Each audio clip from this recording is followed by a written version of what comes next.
This is SoundNotion, the weekly podcast for new music and music news. I'm Patrick Gulo. I'm David McDonald. I'm Sam Merciers. And I'm Nate Blayton. And this week we're joined by our fellow SoundNotion TV podcaster, Anthony Josephman. What are you doing, Merciers? Comments from the peanut gallery.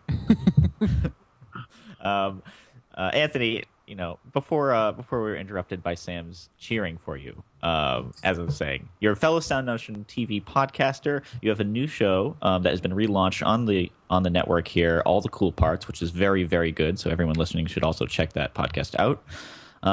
Anthony's also a composer, and he plays the guitar. I think that's how you say that. The guitar. Is that right? Oh, guitar. Okay. Yeah. Okay, is that right, great. Anthony? Can you correct us on that?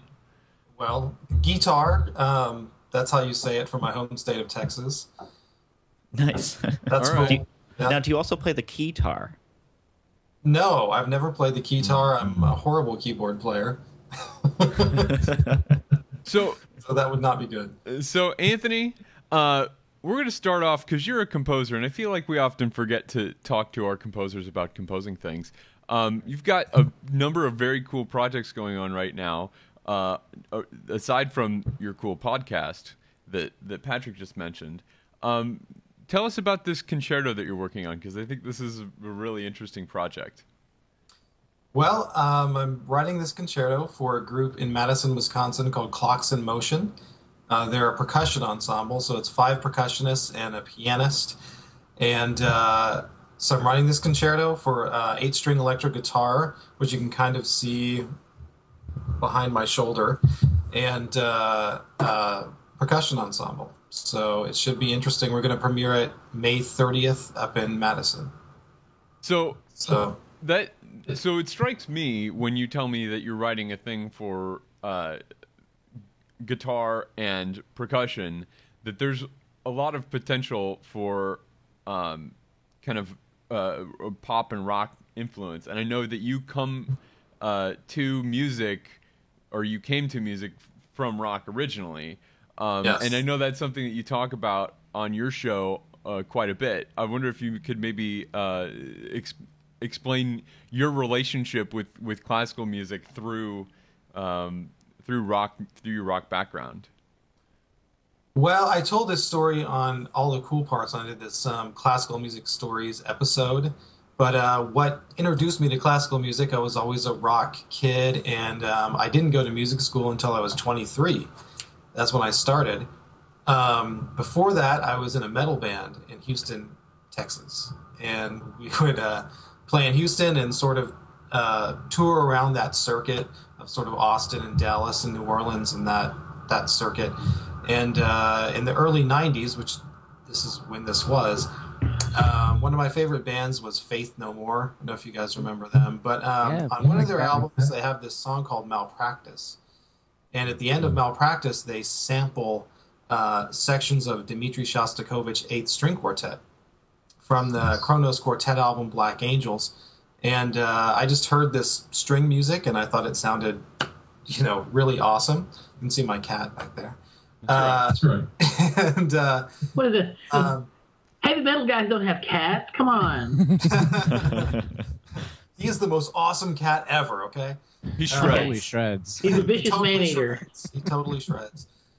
He really does totally shred on the... No, in all serious, guys, he actually does shred. Yes. So there was this song, and I went in the liner notes to figure out where the samples came from, and it said Kronos Quartet, Black Angels, and I had no idea what that was, but I went out to a record store. I know, that's just like way, way back, in the record stores, and they actually had classical music sections. And I bought this album and turned it on, and Black Angels came on and completely freaked me out. And that was it. I mean, I was hooked from then on, and I started trying to write classical music. Of course, I had no idea what I was doing. And I decided to go to music school.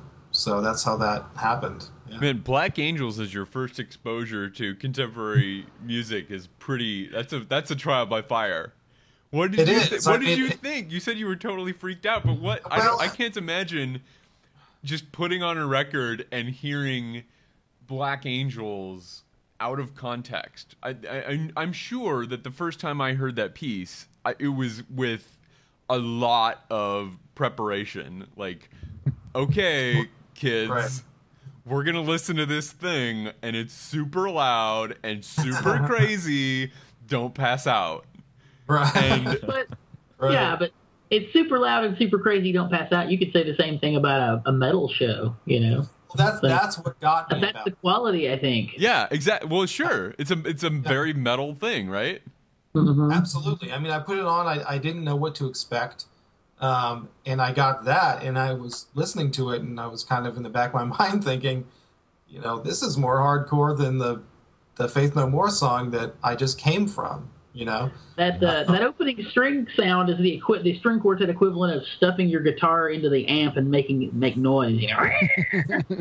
Exactly. Yeah, exactly. So, and that piece came out of the '60s. When there was a lot of sonic experimentation going on, and I can't help but think that George Crumb was in some way inspired by that stuff that was going on, and that was part of the piece. So yeah, I mean, it created this bridge, and that's how I got into it. So yeah, I feel like the people that are doing kind of Anthony, we're getting a little feedback from you. Do you have headphones that you can grab? Yes, I do. Thanks, man.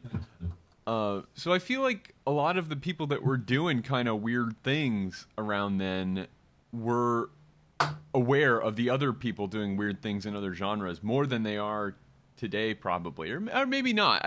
Maybe it's that the people that are doing weird things are more curious and are more interested in things that are going on in other spaces.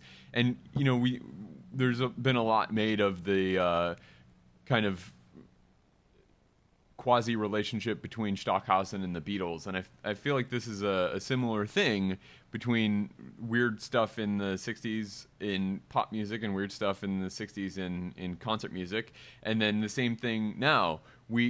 Sam is fond of, as you may have if you have ever heard him talk for more than 15 minutes, is fond of Radiohead.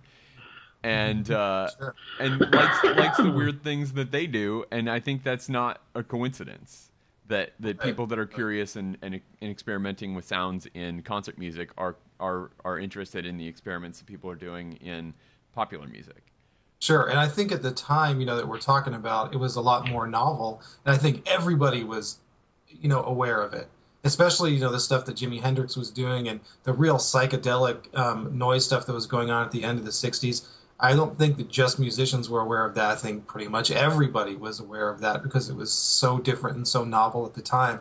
Now it's it's not quite as shocking, Right. As it was back then, but It's harder to be novel.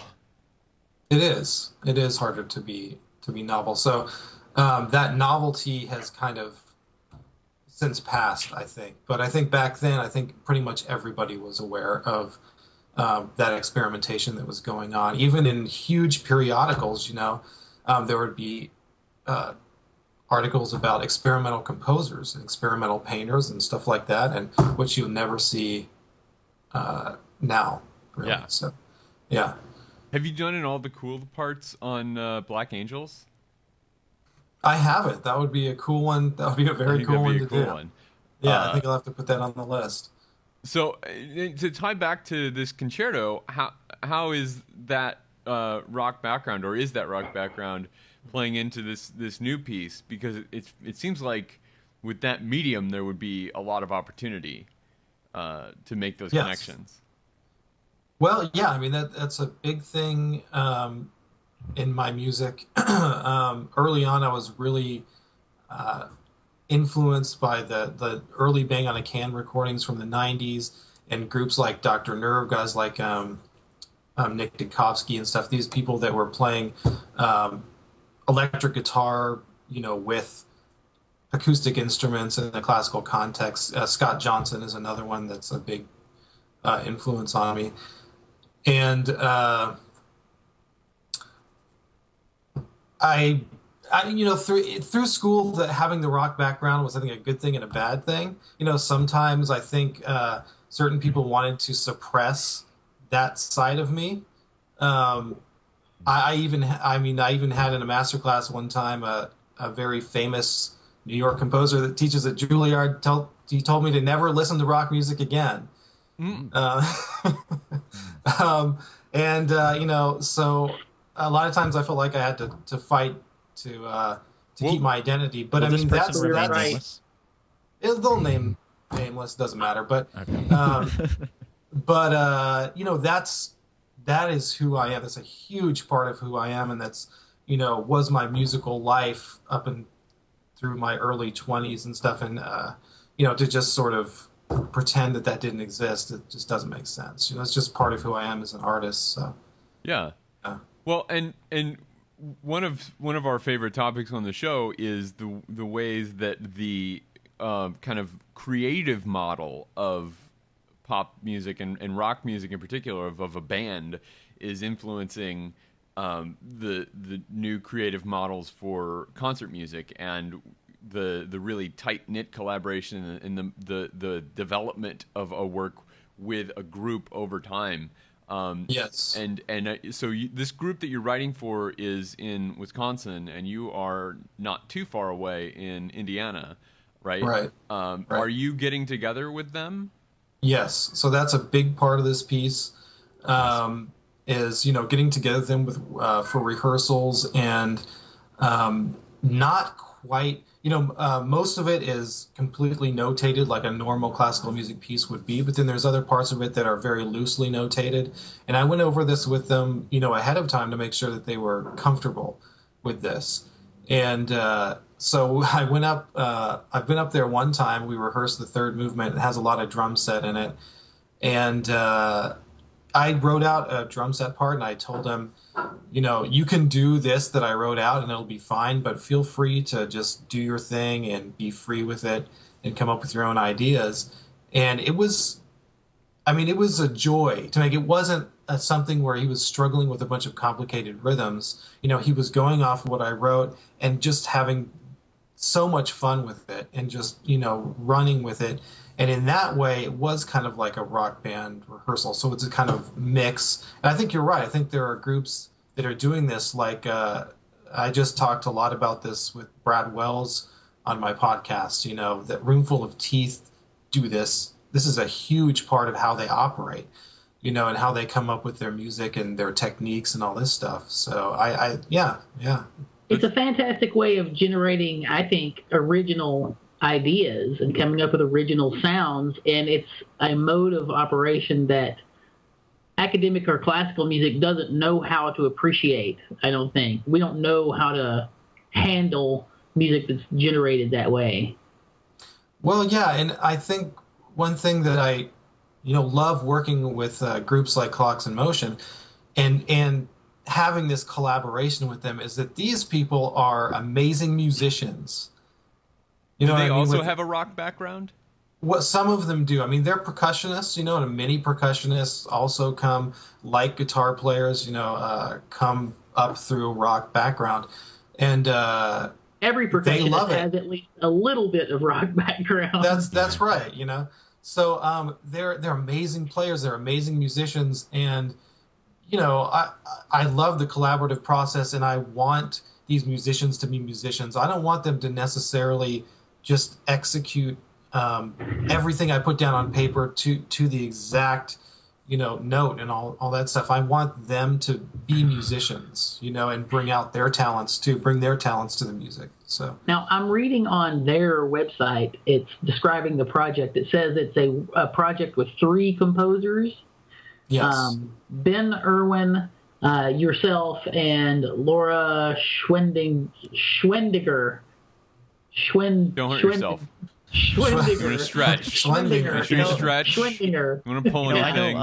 I know Ben Irwin. He's actually a really, really good composer and a very nice guy.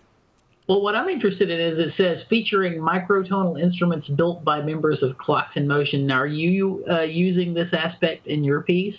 Yes. So one of the instruments they made it's called a galvatone. They named it. It's basically just galvanized steel pipes that have been tuned and arranged like a keyboard, like a mallet keyboard instrument. And there's two of them that are tuned a quarter tone apart. So I'm using those in one of the, I think pretty much the whole concerto. And then they've, done like an instrument called a quaremba, which is like a marimba or two marimbas that are tuned a quarter tone apart. And they've done several pieces. They're working with a composer who's really big into that, and his name is escaping me right now. He's a Madison composer, but they've done a lot of their own instrument building, and it's very cool. Well, I have a very geeky technical question then about your piece. Yeah, knowing that they have that. Because you talk about like playing in a metal band and sometimes like, tight unison lines that are, crazy and everybody's playing in unison are sometimes an aspect of that music. Do you do any of that? And do you do it with like sustained, like strange intervals? Like I would love to hear a line like that where it's some microtonal interval that's sustained over the course of a long line. I think I do. I mean, I definitely don't approach the microtonal thing like your guest last week. Right. Not even close. I mean, I just view it like it's kind of a fuller, richer sound, right? Mm-hmm. That you get, with these, wavering tones, and I really don't think about how many cents.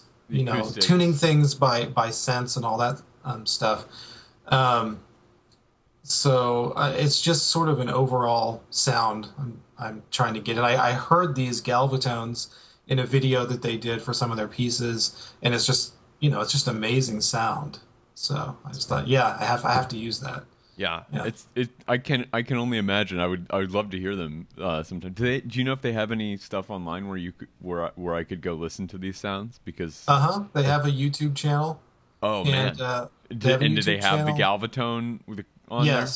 Yes. So they have some pieces with the galvatones and the quarembas and some other videos of them demonstrating other instruments. And one cool thing that I did for this piece that I thought was cool was before I started it, I emailed the entire group and I said, if you have any instruments that you really love to play or that you specialize in, let me know. We created this Google document where they all wrote down their favorite instruments that they wanted to play, and then these are the main instruments that they're playing in the piece. These are what are making up the piece. And for instance, one of the members loves playing this Brazilian tambourine called pandeiro. Yeah. And he sent me a video of him playing this thing, which I was totally blown away by because he's making this tambourine sound like an entire drum set. Yeah. And he has never gotten to play this instrument in Clocks in Motion. And I just thought, that's a crime, Yeah. So, I have this whole extended thing for pandeiro, and, I just really like doing stuff like that, tailoring pieces for the people that I'm writing for. And if you've not seen this instrument, you should definitely check it out. It's kind of a small tambourine, right?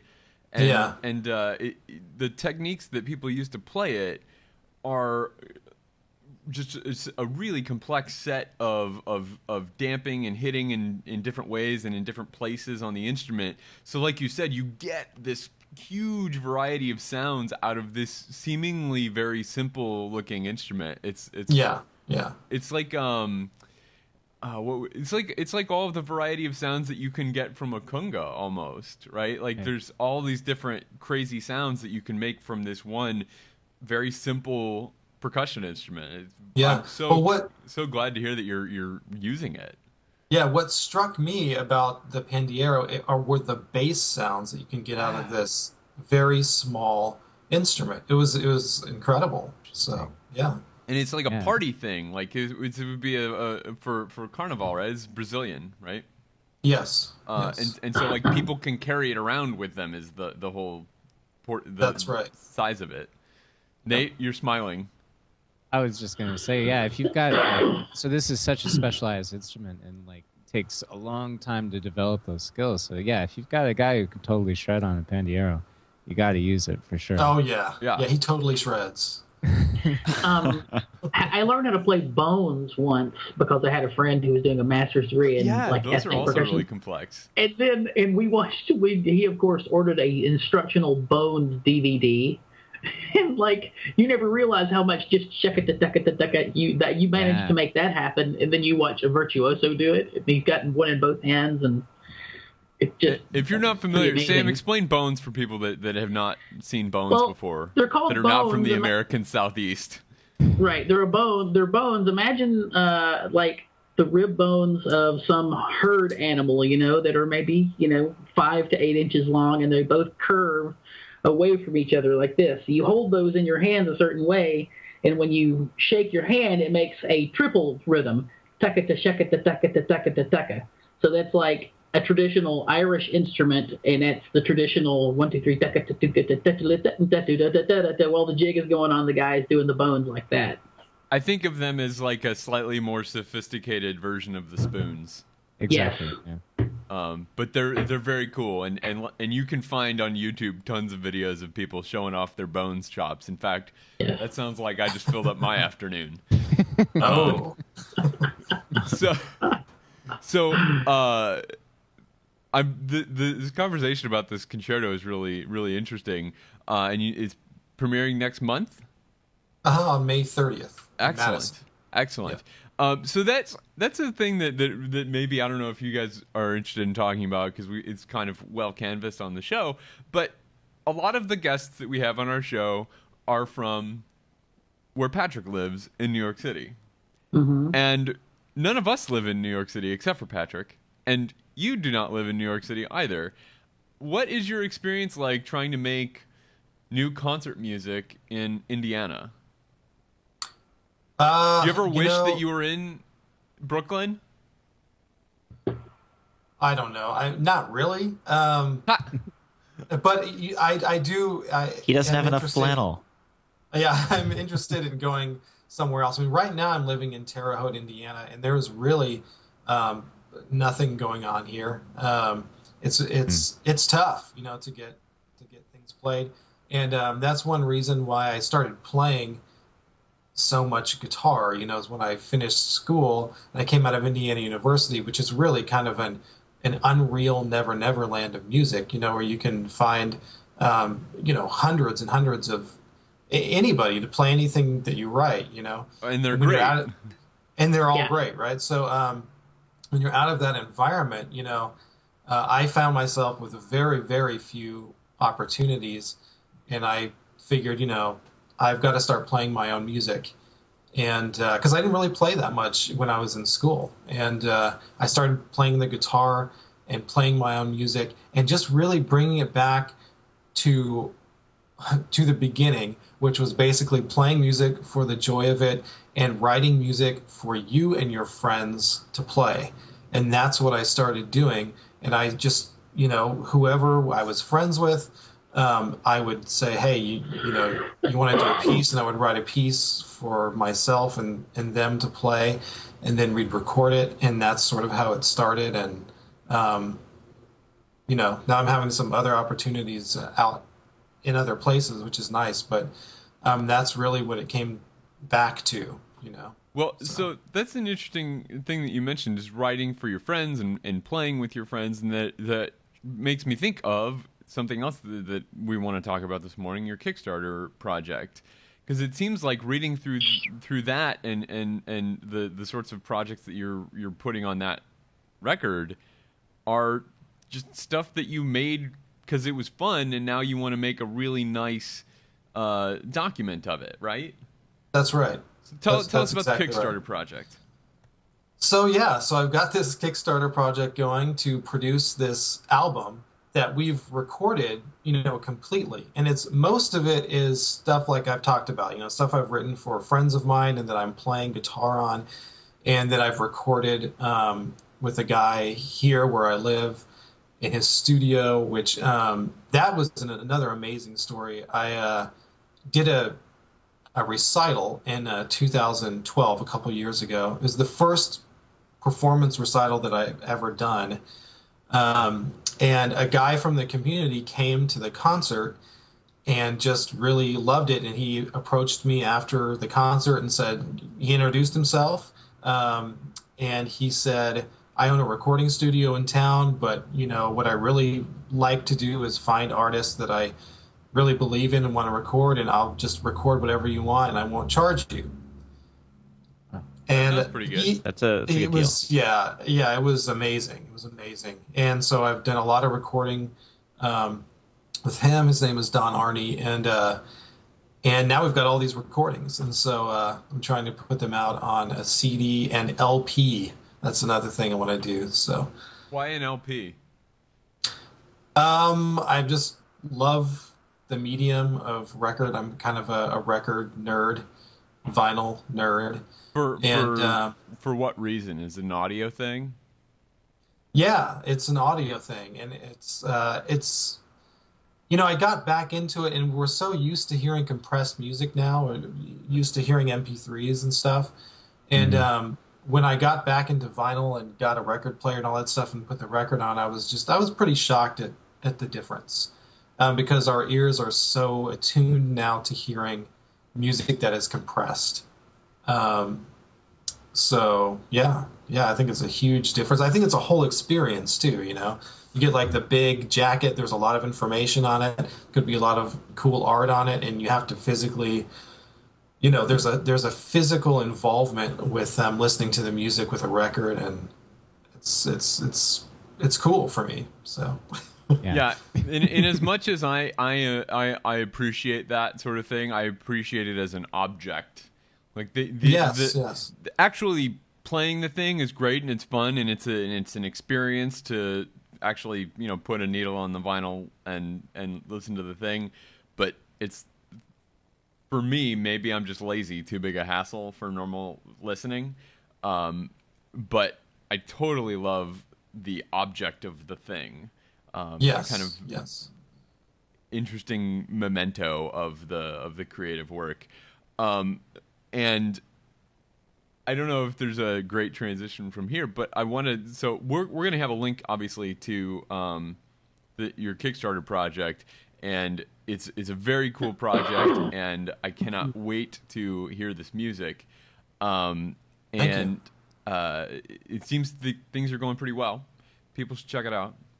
The last thing we wanted to talk about, and we touched on this just briefly at the beginning, but I wouldn't, and then this is weird and like self-promotional to talk about one of our other shows on this show, but tell us a little bit about all the cool parts for anybody that's watching or listening to this and hasn't checked out all the cool parts yet. What is kind of the premise of the show, and what have you been up to lately? Well, the premise of the show, the original premise was to present classical music and to basically an audience. My idea was presenting this music to someone who's not in the classical music world, who's not familiar with classical music but might be interested in learning more about classical music. So that was the original premise.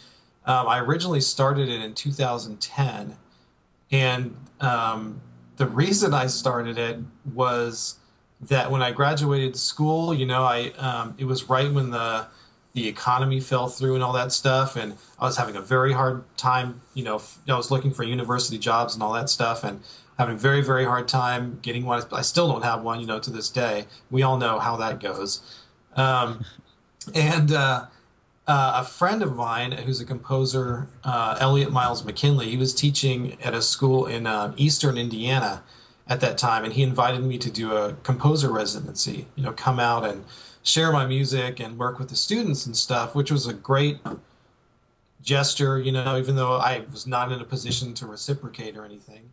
And so, I went out there and did it, and it just sort of relit this fire that I didn't even realize had gone out, and sort of reminded me of how much I love teaching. And I just thought, if no one's going to give me a chance to teach, I'll just do it myself. So I started this podcast. That was my answer to sort of do that. and that's where it all started. And you know, when I came over to SoundNotion, most of the shows I've done have focused on really recent music, but I've done music from really, you know, any and all periods of classical music. So you've done some really interesting episodes lately, and I just want to say, and I know I've said this on this show before, the interview that you mentioned earlier with Brad Wells, one of the founders of Roomful of Teeth, the vocal ensemble that recorded Carolyn Shaw's Partita for 8 Voices that won the Pulitzer last year, not the one that was just announced this week, but last year, is a really interesting interview, and I really loved hearing about Roomful of Teeth and how they work, and they work just like that band model, and how they all kind of go out in search of these new sounds that they can make with their voices, and then bring them back and say, hey, what can we do when we put all these things together? It's just a really fascinating conversation, and I'm so glad that you made it and shared it with us. And I'm just really happy that we could be associated with it, much less have it plastered on the front of our page. So well, thanks. I mean, I was happy to be associated with SoundNotion. You know, I've been a fan of you guys for a while, and I discovered this podcast years ago when you had Jim Holt on. That's how I discovered you guys. Mm-hmm. And then from there, I discovered Music is Hard, which I've told you before, Dave, that I loved that podcast. Which needs to come back. Yeah. Well, everybody send Tim an email and say, hey, figure out something to talk about. This was our problem. We ran out of stuff to talk about. We're just not that interesting. Just ask me. I mean, that's how it was at the beginning, right? Right. Yeah. So then, hey, Anthony, is that a plastic trombone in the background of your shot? Say. What? I was holding off to ask. He moves it. That is a P-bone manufactured by Kahn. Sorry, I was just totally distracted by what I was saying. I was saying nice things about Tony's podcast, and then all of a sudden, I've seen those in stores. Is that a plastic trombone? Yes, it's a P-bone manufactured by Kahn, and they sound very trombone-like. You'd be amazed. They make a plastic trumpet now too. Well, anyway, thank you for sharing that stuff with us, Anthony. It was really great to hear, and anybody at home should definitely check it out. It's totally worth it. So Anthony, you don't feel like your artistic integrity's been stifled since you've been absorbed into the SoundNotion corporate infrastructure? Right. The corporate monster hasn't taken away your identity as an individual. The man. Well, I mean, your thugs were here earlier. They instructed me what to say and what not to say. And, There's a non-disclosure agreement, so you better watch yourself from here on out. Yeah. It's good they're clear, at least. Yeah. So we just mentioned the Pulitzer Prize winning piece from last year. If you didn't catch it, sorry, I'm going to flip this, Sam. The Pulitzer Prize winning piece from this year was just announced on Tuesday this week, and congratulations to John Luther Adams, who won for his large orchestral work Become Ocean, which is a work that I have not heard. You can hear some excerpts from it from its premiere with the Seattle Symphony. It was commissioned by the Seattle Symphony and Ludovic Morlow, who's been killing it since Morlow took over from George Schwartz. I guess it's been a couple of years now, but they've been shredding lately, and you should check out their stuff. And you can find some excerpts of this piece around the web in various stories linking to the Seattle Symphony premiere performance. It's going to be performed just in a few weeks from now, actually, in New York City at the very last edition of the Spring for Music Festival by the Seattle Symphony and Ludovic Morlow again. So check that out if you're in the area, and hopefully we will get a recording of it. The reports that I've read is that there is a recording in the works. So that will be fun. And if you're a New Yorker type person, you can read Alex Ross's review of the work, which contains one of my favorite sentences of music criticism that I've ever encountered. This is a sentence from Alex's review of the premiere. It may be the loveliest apocalypse in musical history. What a sentence, man. Poetic. Let's just point out too that when is the next time you're going to have two people Johns that have the same Adams. name. Yes, like recognized in some capacity for the Pulitzer Prize in the same year. That's right. You're right. The finalists were John C. Adams for The Gospel According to the Other Mary, and Chris Cerrone. Chris Cerrone for another opera, actually. Lot of operas. I guess the Gospel According to the Other Mary is technically an oratorio, but It's a passion oratorio. so Sorry, I have all my buzzwords ready for this. a passion oratorio for Easter, no less. Yes, Happy Easter. So yeah, cool stuff. And I don't know if there's really anything much to say about the Pulitzer because we haven't heard the music, but hopefully when that recording is made and comes out, we'll have something interesting to say about it. Do you guys have any thoughts? Well, in the clips you can see, they show a lot of clips of the orchestra that seems to be during different parts of the piece, and there's a lot of sawing back and forth going on in, like, the cello. Like, it seems like it's got a lot of... Like ambient sawing. Yeah, a lot of rolling waves of string noise going on for a long period of time is what it seems like. Well, that's a John Luther Adams kind of space Yeah. thing. The open Alaskan wilderness kind of John Luther In other Adams words, thing. I don't think he's being ironic when he named the piece "Become Ocean." I think he's like bit right on the nose. Well, the title comes from a thing that John Cage wrote describing Harrison's music. He wrote, listening to Lou Harrison's music, we become ocean. So I think that's where he's going for. But I mean, it's about space, and Adams has written a lot about that in the past, and in fact that large and I've never known if I'm saying this correctly. I've been saying Inuksut, the large spacey That's how you say it. piece, that, I mean, it's very similar in that regard, except it's even more spaced out because it's literally spaced out because it's supposed to be performed outside.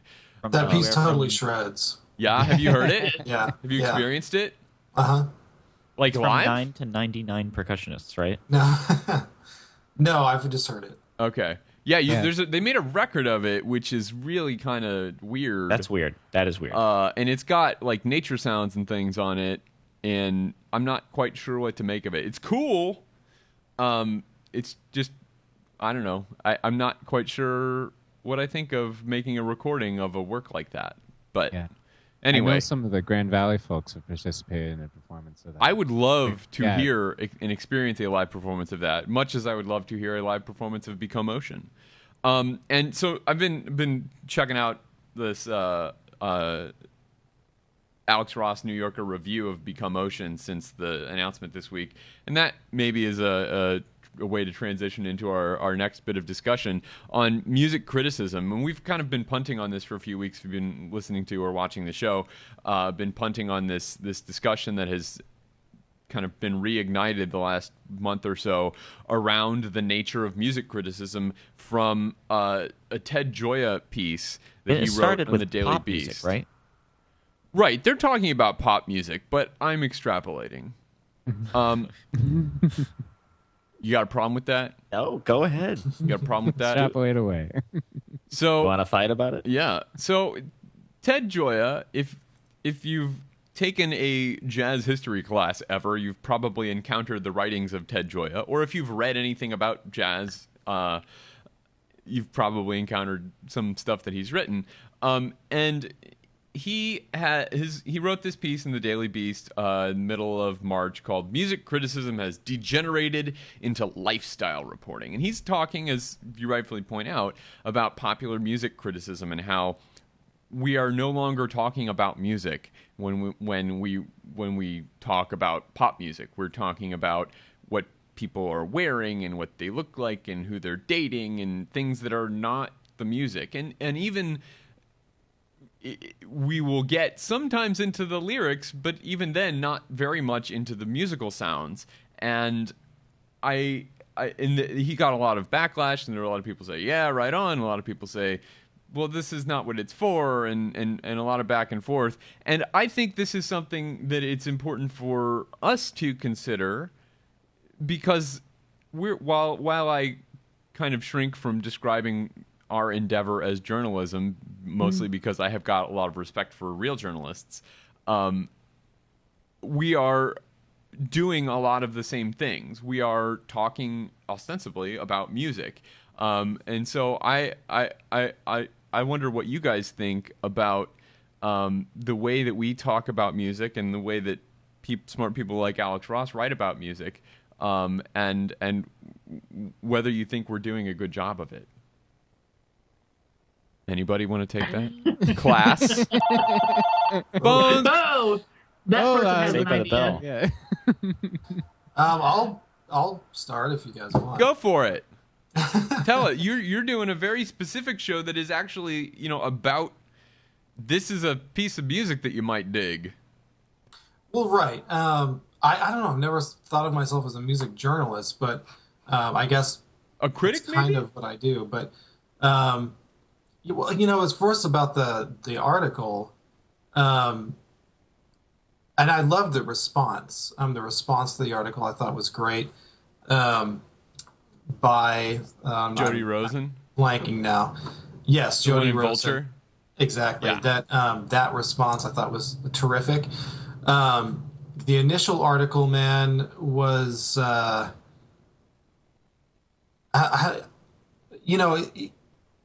internet has. We all know the internet has tromped on the way things were done, right? So I guess that there used to be a lot more music criticism in periodicals that he's talking about, physical periodicals, newspapers, these sort of things. I think that kind of criticism still exists, but I think it's moved to other areas. Whether that's a good or a bad thing, I'm not sure. But his assertion that like everything is about lifestyle and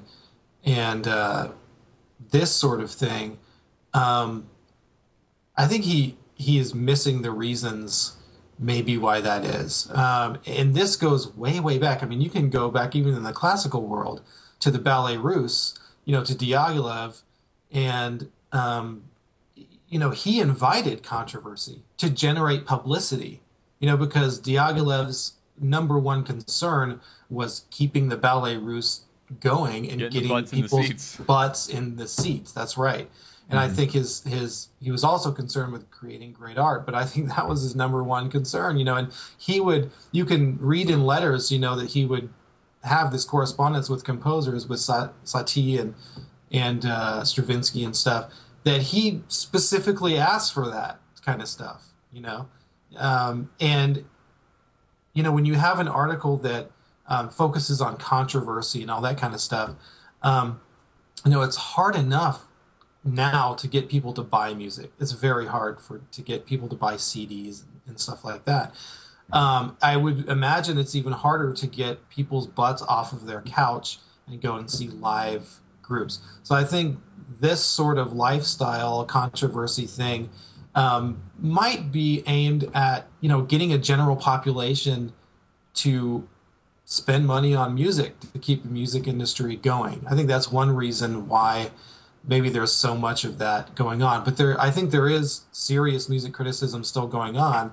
It's just migrated to other places that maybe he's not really aware of. I don't know. I think he's a little out of touch. I mean, one thing that one thing that really stood out to me was one thing he says in the final paragraph of his article. And he says, without smart, independent critics who know their stuff, everything collapses into hype, public relations, and the almighty dollar. We have already seen where that leads us. Take a look at the trend line of recording sales. So he's saying that the decline in recording sales is the result of bad criticism. No. Yeah. Well, and I think Rosen makes a really interesting point that he doesn't actually cite anything in particular as an example of bad writing. That's right. And like you said, he's clearly just looking in the wrong places. And if you are looking in Vanity Fair expecting cultural commentary, then perhaps you started your search in the wrong place. That's true, but I mean, I'd say Vanity Fair very much used to be at the forefront of cultural commentary. Well, and now we have to look somewhere else. I guess you just have to true. know to look somewhere else. Yeah, I mean, perhaps it's just a matter of he likes these publications that used to do things a certain way 30 years ago, and they're not doing them anymore. To me, it's that he just doesn't know and didn't care to find out, and he just wanted to complain. It's a little whiny crybaby article. I don't think he... Well, yes, I mean, but I don't think he doesn't know the nature of our love of celebrity, especially in this country. I mean, he's certainly not shying away from that. I mean, he knows the reasons. He's just, complaining. Well, to me, there's a couple of big disconnects. One is whenever he talks about good criticism being valuable, he means it in the context of classical music, and when he talks about bad criticism being bad, he's talking about popular music. The response that Jody Rosen wrote basically points out that it was poorly written and uses lots of stereotypes that are kind of unsupported. But it's interesting that she ultimately makes the argument that, pop critics have to talk about lifestyle to an excessive amount, but that doesn't mean they're not good critics. She is accepting the fact that if you're a pop critic, writing about that stuff is one of the things that's a part of your craft now. So if you're good at it, you're good at doing that part of it too. Mm-hmm. And then on New Music Box, Molly Sheridan stipulates that these concerns are related to pop music, and because of that, we shouldn't even be considering them. Basically, to me, was the point of that. To me, the entire issue is that they talk about criticism as if it's something that's the same now as it's always been. Criticism used to be like one-way communication where you haven't seen it and it's in a city where you don't live, and you read it and you get an impression about it and form a future plan about what you're going to do with it. Now, criticism has the capacity to be a conversation. And people don't want to talk about the music theory behind something and what makes it cool. They want to talk about what the person was wearing. So they do that because that's what's going to generate clicks and views and interest, and advertisers like that.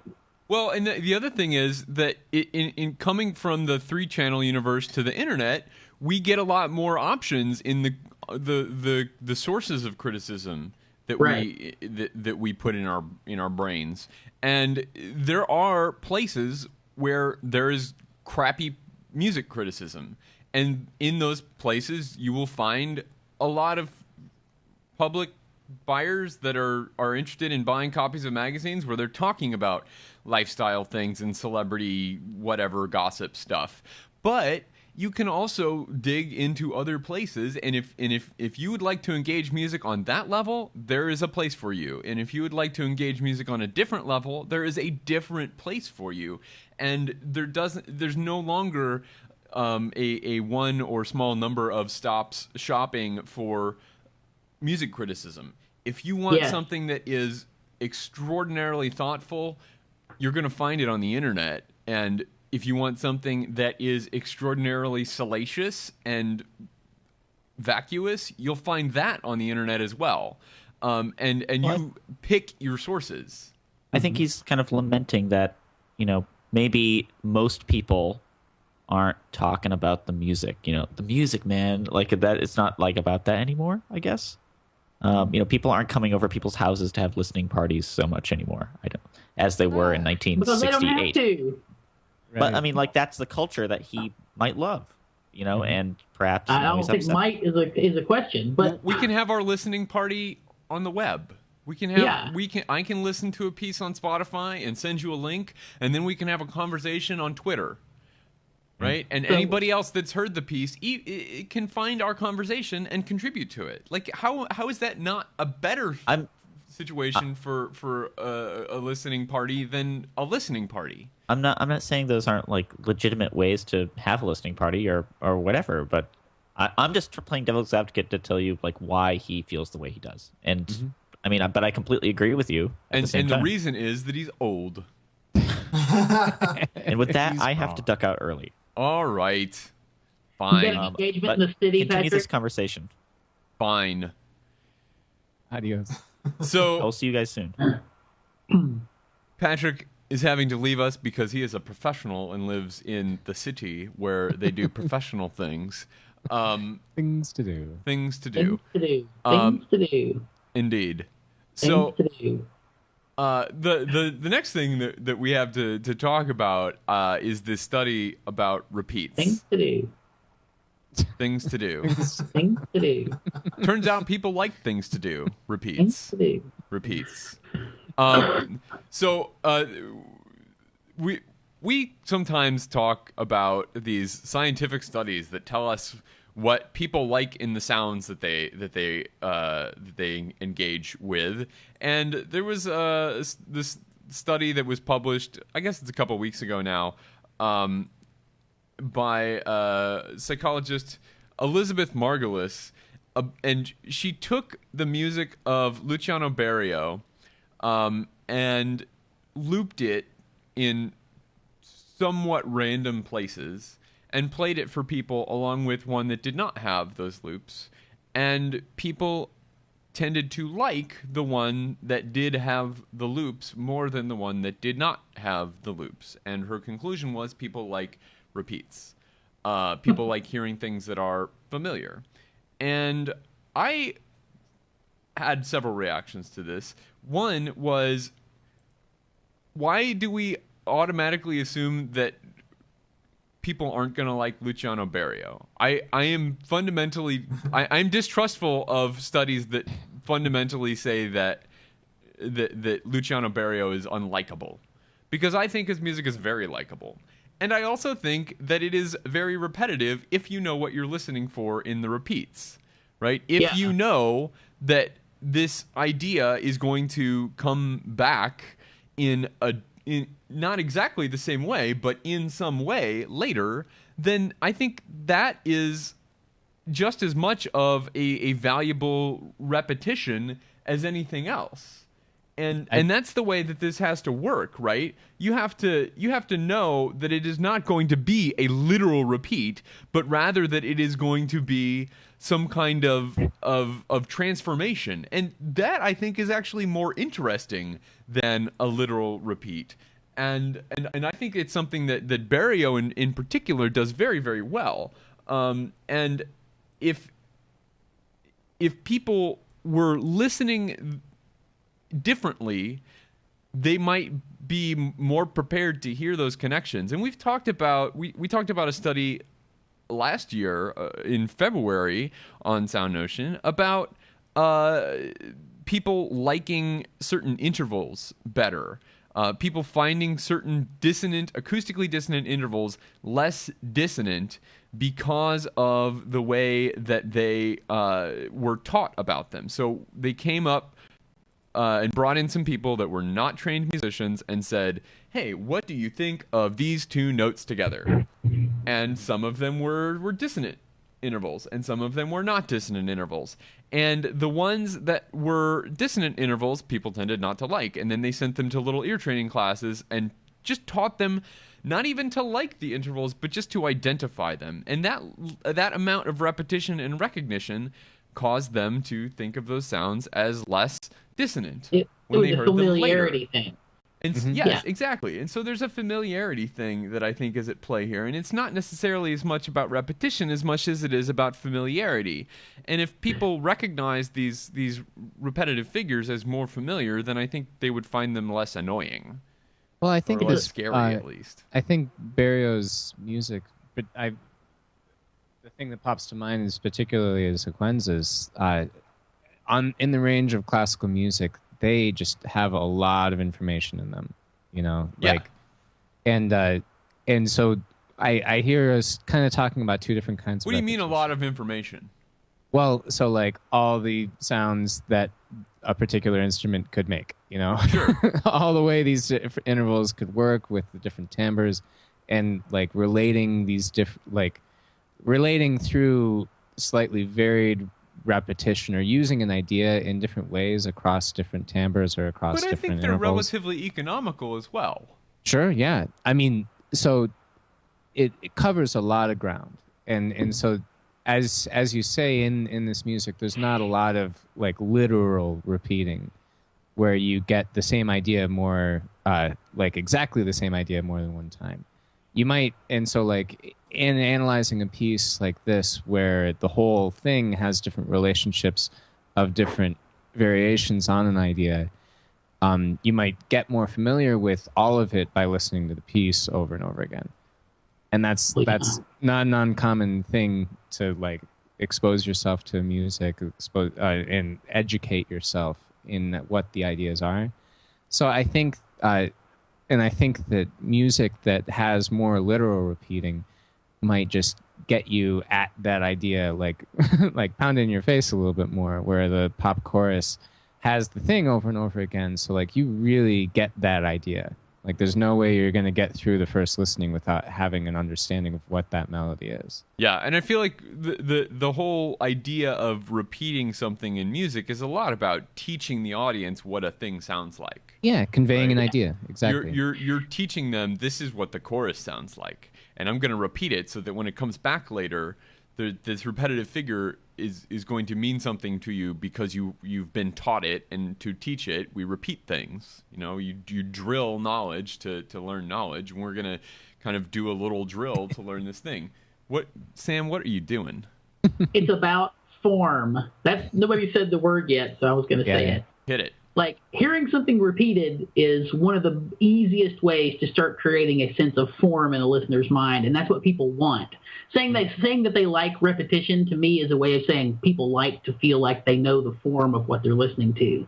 In a pop song, it's really easy, because, like you said, the chorus. And incidentally, I'll have a link to this. This guy who's been doing analysis of pop songs.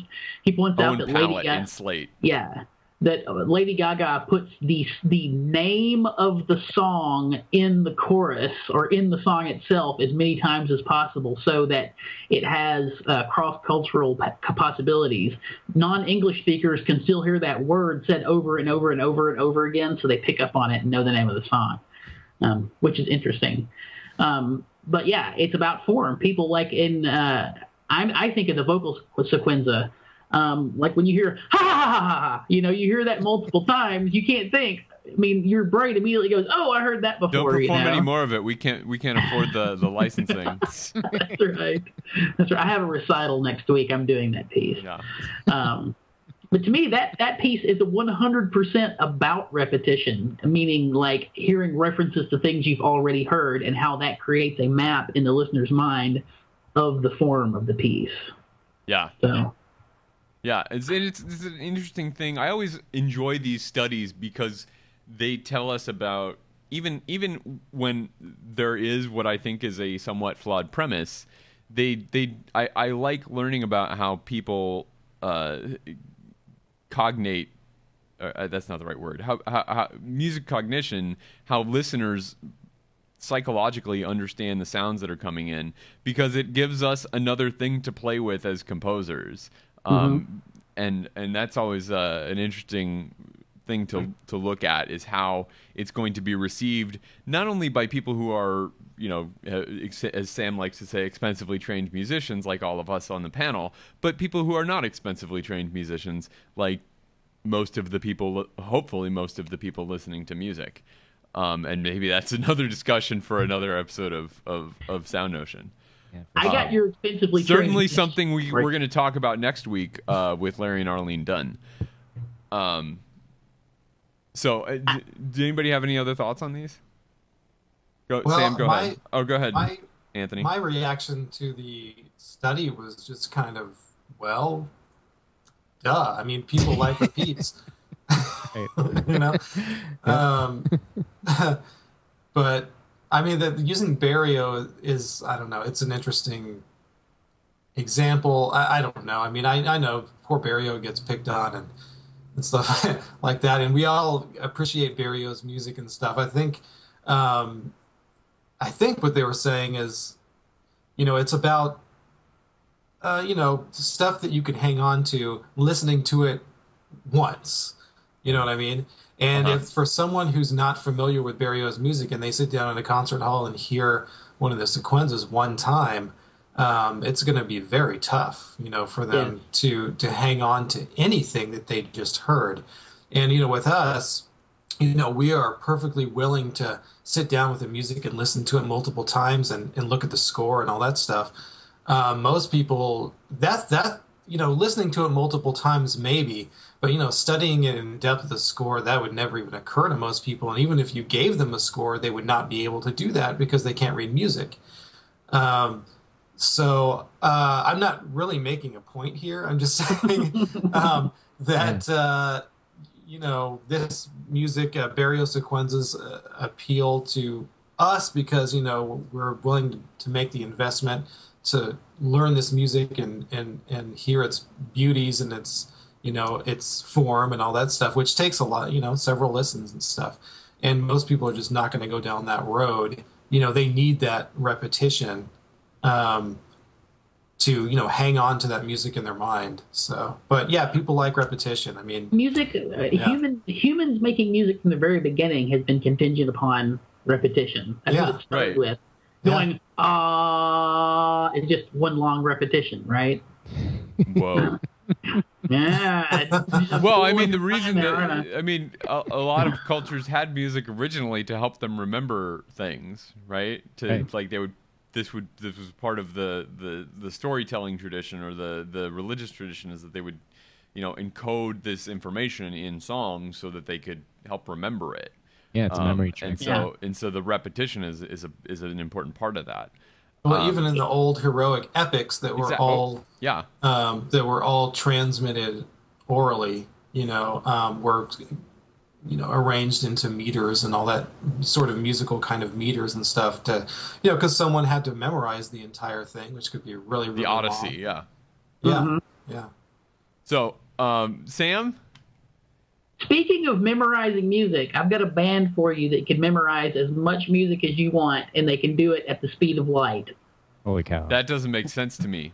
I think you're lying. I have two related stories today. The Z machines. There's a group of scientists who built some robots that could play drum set and keyboard and guitar, and meaning like actually plucking the strings on a guitar. The guitar player has 78 says fingers, but it means it has 78 discrete guitar picks. I read a little bit about it. That has no velocity control, like it picks at one volume level. The drum set player, quote, has 22 arms, and the keyboard player plays keyboard with lasers. It's interesting. A electronic musician named Square Pusher wrote some pieces. And what's interesting to me about this is that there have been lots of people who do Square Pusher, like a drum and bass artist who does everything electronically with some samples and stuff, but it's all electronically controlled. But doing live action covers of Square Pusher songs has become a popular thing among, certain badass bands who want to demonstrate their badassedness, that we can do a Square Pusher song live. So Square Pusher was actually commissioned to write one song, and then it wrote an entire album for the Z Machine robots. And Dave, if you want to play that video starting at about 4 minutes and 30 seconds, it's pretty interesting to watch. I'm not set up to play a video today. All right. Well, give me some warning. It's very interesting. You can watch all the individual guitar picks slamming and everything. Yeah. There's another artist that's been doing this for years. Is the jazz guitarist Pat Metheny. Yeah, the orchestrion. The orchestrion, yeah, he's been doing that for quite a few years now, but it's the same idea. Yeah. Well, and does he control his live? Like he's got some kind of guitar controller thing, right? Yeah. Yeah, so he's in front of a computer and he's got things sequenced, and then I think he's got other things that he can trigger on the fly, and then he of course will comp and solo over the music, but yeah. Yeah.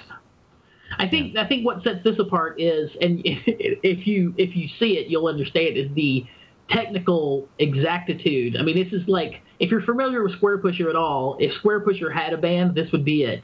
I mean, the ability to play anything in any rhythm with perfect accuracy, but sounds live because it is actually a guitar making the noises and an actual drum set making the noises. So it sounds pretty cool.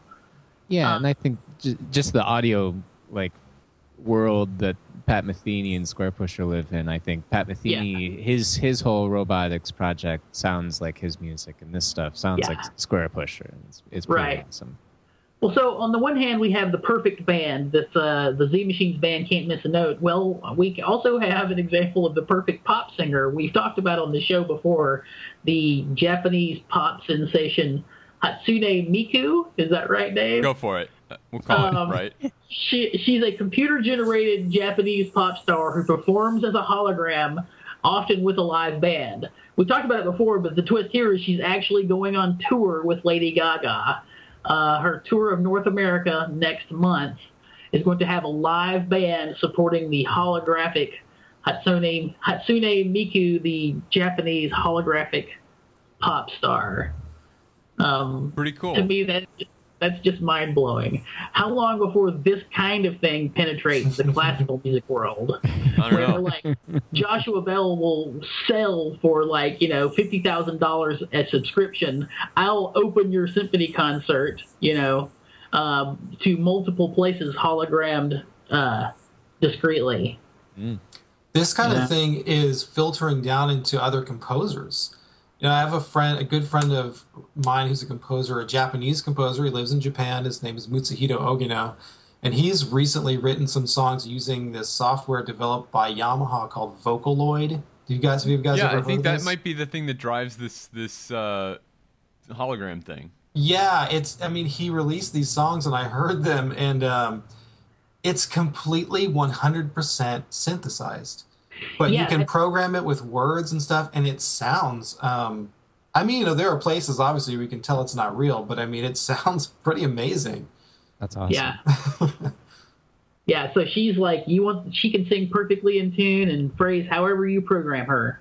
This is like the producer, his ultimate dream. He's got complete control over the singer. Yeah. Well, that's really cool. I like it a lot.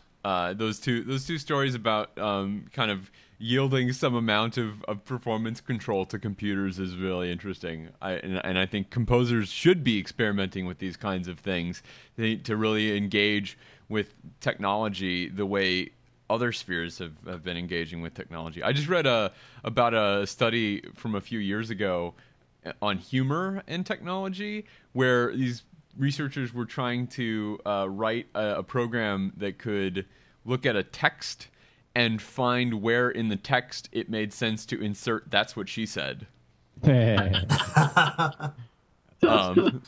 I think is a brilliant use of research money. I think we need to develop the one that will insert into any of our SoundNotion podcasts. That totally shreds. That totally shreds. Yeah, just saying. absolutely. Yeah, definitely. Man, did you hear that new recording of Lark Ascending? That totally shreds. Totally shreds. So, that is going to do it for this week's SoundNotion. Thank you, Anthony, for joining us this morning. It was delightful to talk to you, and I'm so glad that we actually finally got to have you on the show. We've been meaning to have you on the show for a while, so thanks for your time, man. Yeah, thank you. And if you have not, if you're watching or listening to this show and you have not yet checked out Anthony's All the Cool Parts podcast, you should definitely do that, and definitely check out that Brad Wells interview that we talked about earlier. And then after you do that, or maybe before, depending on when you do it, time is the factor here, you should check out his Kickstarter project because there's some really cool stuff there. There is not enough sweet electric guitar music in the concert music world, especially electric guitar and other instruments, which I think is to me the really compelling part of the project. So you should definitely check those out. We'll have the links to those and everything else that we talked about, including places where you can hear at least some streaming excerpts of John Luther Adams' new Pulitzer Prize winning work, Become Ocean. And that will all be up on our site, soundnotion.tv/SN. You can check out Anthony's website at anthonyjosephlandman.com, and all the cool parts is at soundnotion.tv/ACP. Is there anything else I'm missing, Anthony, that you want to plug? No, I think that was it. As far as stuff coming up, just the concerto. A friend of both of our shows, Mirane Shim, is playing a piece of mine soon. Rock on. Awesome. Yeah. So, yeah, that's cool. Yeah. Excellent. I don't know when, soon, but Well, we will link to those things when they happen on our site, soundnotion.tv/SN. You can leave a comment there. You can also connect with us and continue our conversation about music criticism or robots in music or repeats and barrio and all of those cool things. Or John Luther Adams. Criticism. Or what? Robot criticism. Robot criticism. That's the answer. Alaskan robot criticism. Pulitzer Prize winning Alaskan robot criticism that repeats. And, all those things. We're happy to have those conversations as repetitively as you would like on our site, on Twitter, where we're at SoundNotion. I'm at Dave McDough. Nate is at Tree. Sam is at Housegoy.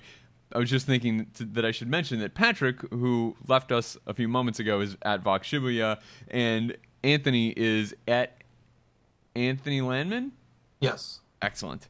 At Anthony Landman. And so we would love to continue these conversations with you in the Twitterverse, Twitter sphere, on Twitter. You should like us on Facebook. And we can talk there. We post links to Facebook throughout the week when we find interesting articles as well. And you can subscribe to us on YouTube, and of course subscribe to this show and all the cool parts and our other shows at soundnotion.tv in the iTunes store, where you can find all the world's fine podcasts aggregated in one place for your listening and or watching pleasure. Mm-hmm. Yeah, I heard a sigh. You can also find us on Stitcher and wherever else you like to find your podcasts. If you'd like to support our show, tell your friends, use our Amazon affiliate link, give us some money. We like money. It's not free to do this show, and it's nice to have a little bit of support, and we appreciate everyone who does that. SoundNotion's introduction includes music by Patrick Gullo and video by Tyler Lepp. Thanks again so much for watching or listening, and we'll see you back next week.